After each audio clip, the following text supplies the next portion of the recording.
Friends, आपका स्वागत है मेरे इस प्यारे से YouTube channel radio physics Hindi में। आज हम क्लास 12th के फिजिक्स के पार्ट 3 को लेकर आए हैं।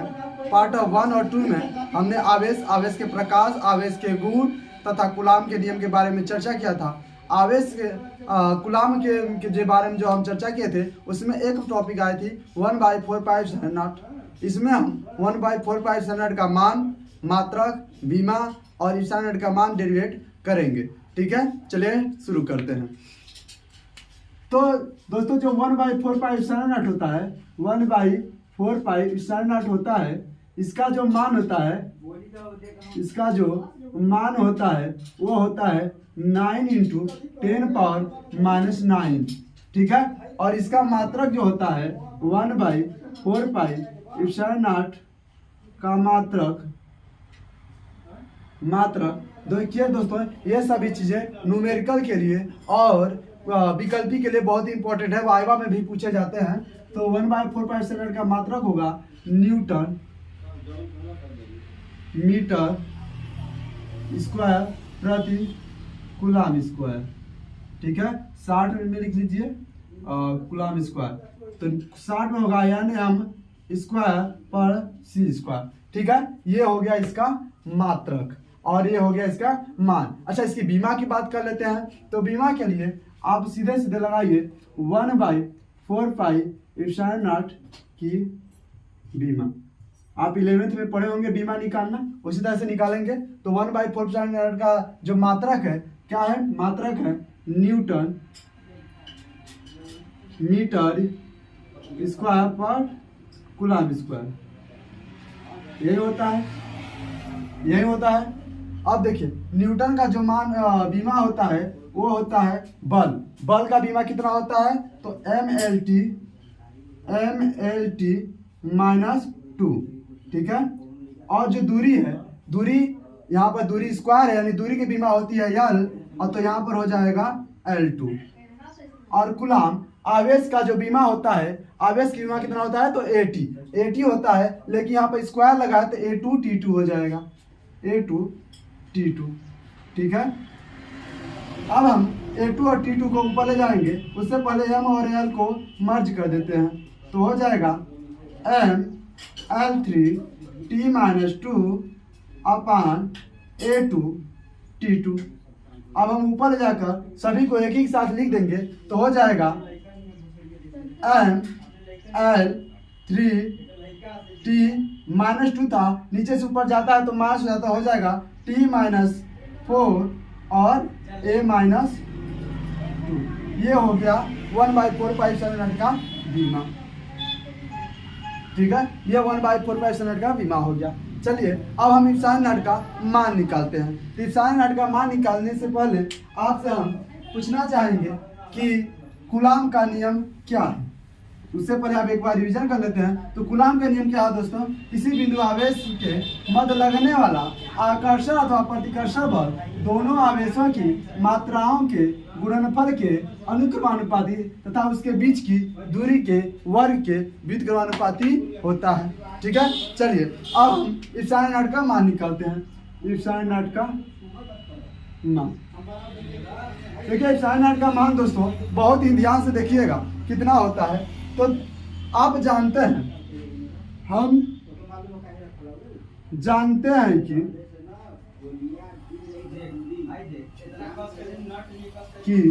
हम क्या जानते हैं दोस्तों? हम जानते हैं कि 1/4πε0 = 9 × 10⁻⁹ इतना होता है। चलिए, तो हमें ε0 का मान इसके बट्टे में 1 ले लेंगे, कोई दिक्कत नहीं है। यहाँ पर क्रॉस मल्टीप्लाई कराएंगे तो 1 = 4πε0 ×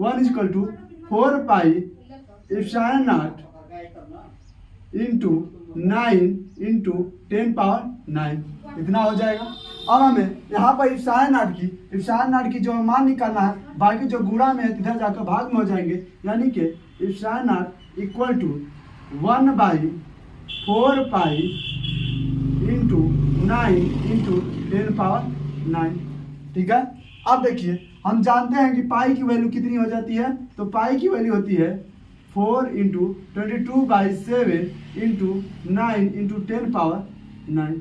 ठीक है, तो if sine not is equal to 7 चला जाएगा नॉमिनेटर में, तो 7/4 इंटू 22 इंटू 9, और 10 पावर 9 है। जब हम इसे नॉमिनेटर में यानी अंश में भेजेंगे तो हो जाएगा 10 पावर -9, मार्क्स चेंज हो जाएंगे।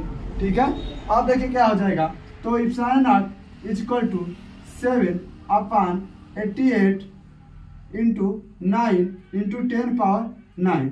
जब हम इसे सॉल्व करेंगे तो कितना आएगा, इसे सॉल्व करने के बाद हमारा आएगा 0.00885 इंटू 10 पावर, और यहाँ पर -9 होगा, -9। ठीक है, तो इफ साइन नॉट की वैल्यू कितनी आ जाएगी, if sine not equal to, आप जानते हैं कि जब पॉइंट को जितने डिजिट और इधर लाते हैं उतने डिजिट हमारे क्या होते हैं, ऐड हो जाते हैं। यानी इसको लिखेंगे 8.85 इंटू 10 पावर -9 था, यहाँ से 10, 11, 12, यानी 10 पावर -12।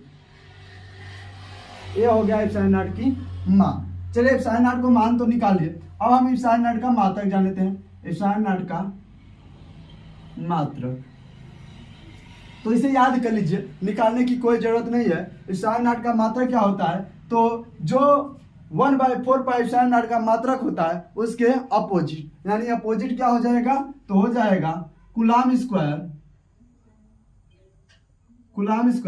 पर न्यूटन